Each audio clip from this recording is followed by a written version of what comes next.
बिस्मिल्लाहिर्रहमानिर्रहीम। अस्सलाम वालेकुम। आप देख रहे हैं हमारा यूट्यूब चैनल। इस वीडियो में हम आपको बताएंगे राजा परमदेव की सरनिश।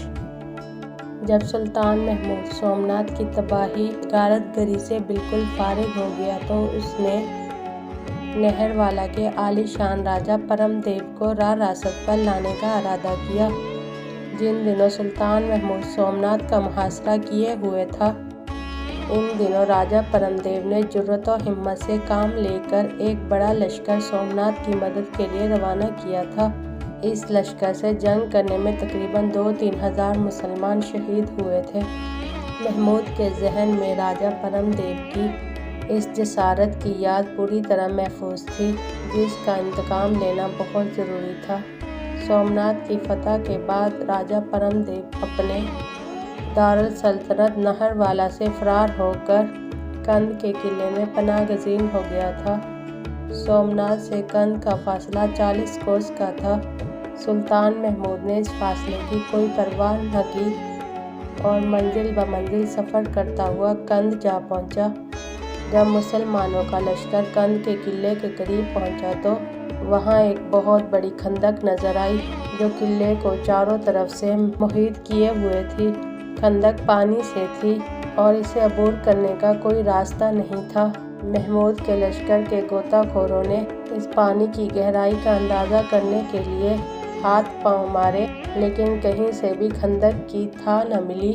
आखिरकार हिंदी गोताखोरों ने एक ऐसी जगह का पता चला लिया जहां गहराई कम थी और इस खंदक को अबूर करना मुमकिन था। इन गोताखोरों का बयान था कि अगर इसको अबूर करते वक्त पानी में हलचल पैदा हो गई तो सारा लश्कर तबाह हो जाएगा। ये सुनकर सुल्तान महमूद ने कुरान करीम से इस्तिखारा किया और इजाज़त मिलने पर खुदा की ज़ात बाबरकात पर भरोसा करके उसने अपने अमीरों और लश्करियों के हमरा पानी में गोरे डाल दिए और सही सलामत सारा लश्कर पार उतर गया और किले पर एकदम हमला कर दिया। परमदेव इस हमले की ताब न ला सका और अपना तमाम मालो असबाब छोड़कर बेस बदलकर मुसलमानों की आंखों से बच बचाकर फरार हो गया। किला कंध पर कब्जा। राजा परमदेव के फरार होते ही अहले किला ने किले के दरवाजे खोल दिए और इस्लामी फौज ने किले के अंदर दाखिल होकर बहुत से गैर मुस्लिमों को मौत के घाट उतार दिया और किले पर कब्जा कर लिया। नेज़ हिंदुओं की औरतों और बच्चों को अपना कैदी बना लिया गया। महमूद ने हुक्म दिया कि राजा परमदेव के खजाने की तमाम दौलत और जवाहरात वगैरह शाही खजाने में जमा किए जाएं, जिसके दरवाजे पर हमेशा हल मन मजीद का नकारा बजता रहता है। नहरवाला की तरफ कूच। सुल्तान महमूद ने किला कंध फतह करने के बाद खास नहरवाला की तरफ कूच किया। यहाँ पहुंचकर इसे अंदाज़ा हुआ कि बाशिंदों के हुस्न जमाल, ज़मीन की सरसब्जी, शादाबी, आवे रवा की कसरत और दौलत की फरावानी के लिहाज से अगर देखा जाए तो ये शहर हिंदुस्तान का बेहतरीन इलाका है। इस इलाके की बेहतरीन आबो हवा और दूसरी खूबियों पर सुल्तान महमूद के दिल ये ख्याल आया कि साल तक यही क्याम करें, बल्कि एक मर्तबा इसके दिल में ये उमंग भी उठी कि इस इलाके को अपनी सल्तनत का मरकजी मकाम बना लें और गजनी की हुकूमत सुल्तान मसूद के हवाले कर दे।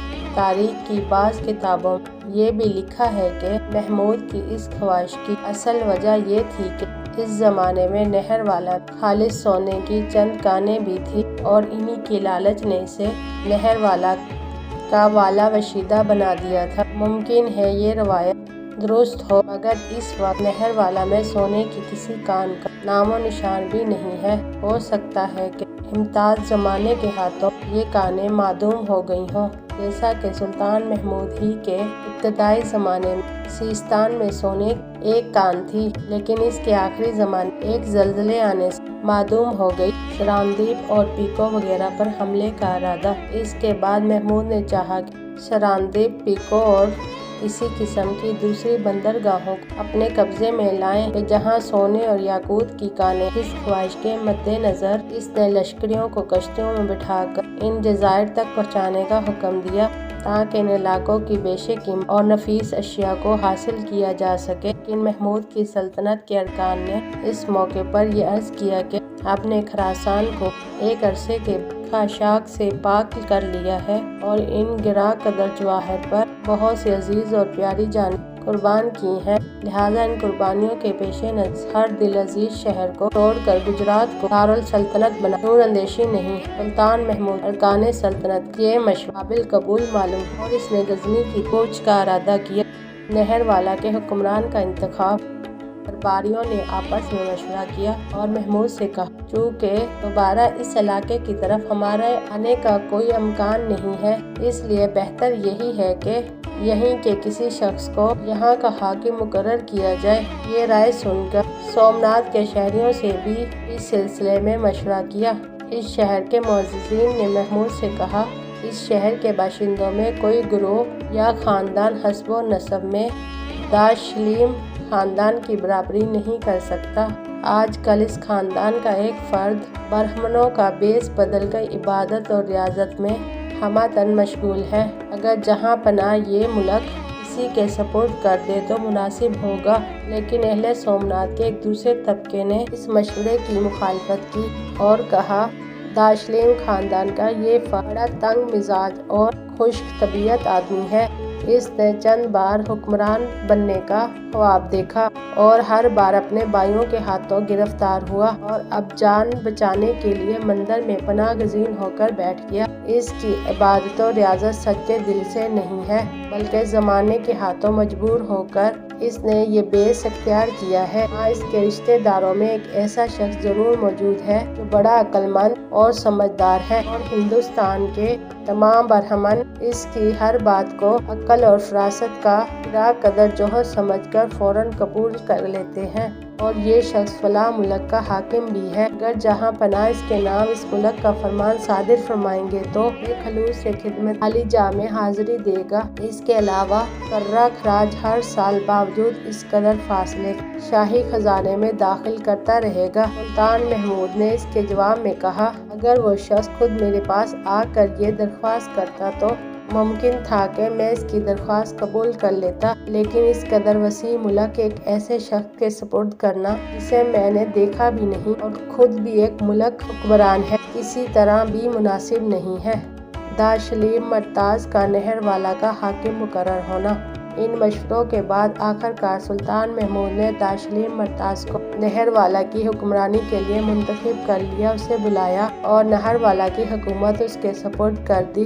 दाशलीम मरताज ने सालाना खराज मुकर्रर करने के बाद सुल्तान महमूद से कहा, मेरा हम कौम फला दाशलीम मेरा जानी दुश्मन है। इसे जब ये मालूम होगा कि आप मुझे नहरवाला की हुकूमत सौंप कर अपने मुल्क वापस चले गए तो वो मुझे कमज़ोर समझकर मुझ पर ज़रूर हमला करेगा, क्योंकि इसी वक्त मेरी हुकूमत की बुनियादें पूरी तरह मजबूत नहीं है, इसलिए इसके गालिब आ जाने का इम्कान है। अगर आप मुझ पर इतना करम और करें कि इस दुश्मन की शरारतों से मुझे मुतमईन कर दें तो इसमें सनायत के शुक्राने के तौर पर काबिल और जाबिल के खराज से दुगनी रकम शाही खजाने में हर साल जमा किया करूँगा। महमूद ने इसके जवाब में इससे कहा, हम लोग अपने मुल्क से जिहाद की नीयत से निकले हैं। 2 साल गुजर चुके हैं, हमने गजनी की सूरत नहीं देखी। अगर हम तुम्हारे दुश्मन दाशलीम पर लश्कर कशी करेंगे तो इसका नतीजा यही होगा कि हमें 6 महीने और अपने वतन से अलहदा रहना होगा। लेकिन खुदावंद ताला की रज़ा पर चलने वालों के लिए ये 2 साल और 2.5 साल बराबर है। लिहाजा मुनासिब यही है कि हम चलते चलते इस किस्से को ख़त्म कर दें। दाशलीम दुश्मन मरताज पर हमला।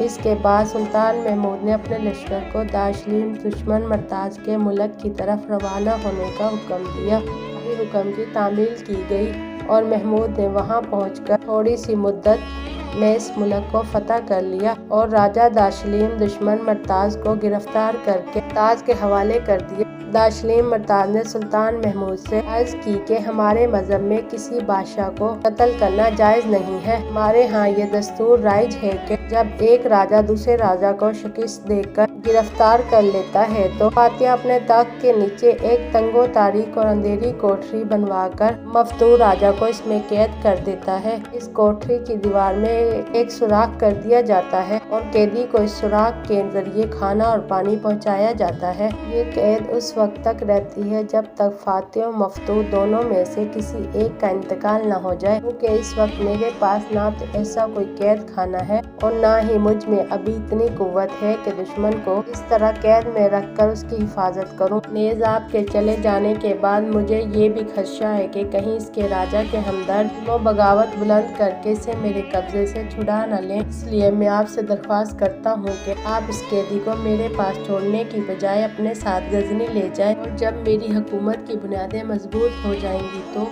मैं अपना आदमी भेजकर इस कैदी को मंगवा लूँगा। सुल्तान महमूद ने मरताज की दरख्वास्त मंजूर कर ली और 2.5 बरस के बाद गजनी की हुकूमत की तरफ रवाना हुआ। अगली वीडियो में हम आपको बताएंगे सुल्तान महमूद की गजनी को वापसी। वीडियो अच्छी लगी हो तो लाइक और सब्सक्राइब करें। शुक्रिया।